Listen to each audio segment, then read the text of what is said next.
বিচারপতি অভিজিৎ গাঙ্গুলি যে রায় দিয়েছিলেন, অর্থাৎ প্রত্যেক এই 32,000 শিক্ষকের চাকরি বাতিল এবং এই 32,000 শিক্ষকের জায়গায় নতুন করে 3 মাসের মধ্যে নিয়োগ প্রক্রিয়া সম্পূর্ণ করতে হবে।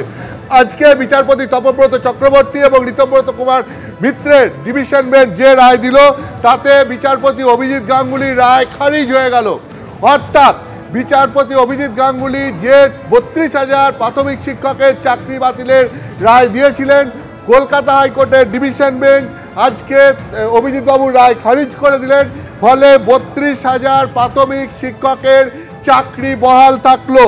তার কারণ হচ্ছে দীর্ঘ 9 বছর পর চাকরি বাতিল করলে তাদের পরিবারের ওপর বিরূপ প্রতিক্রিয়া পড়বে।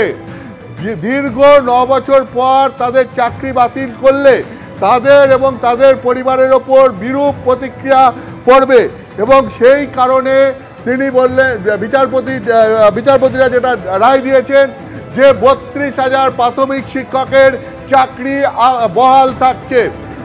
বিচারপতি অভিজিৎ গঙ্গোপাধ্যায় যে রায় দিয়েছিলেন যে 32,000 প্রাথমিক শিক্ষকের চাকরি বাতিলের রায় এবং তাদের জায়গায় 3 মাসের মধ্যে নতুন করে নিয়োগ প্রক্রিয়া সম্পূর্ণ করতে হবে, সেই রায় আজকে বিচারপতি তপব্রত চক্রবর্তী এবং বিচারপতি ঋতব্রত কুমার মিত্রের ডিভিশন বেঞ্চ খারিজ করে দিল এবং খারিজ করে দিয়ে জানালো যে কোনো প্রাথমিক শিক্ষকের চাকরি যাচ্ছে না, প্রত্যেকের 32,000 প্রাথমিক শিক্ষকেরই চাকরি বহাল থাকছে।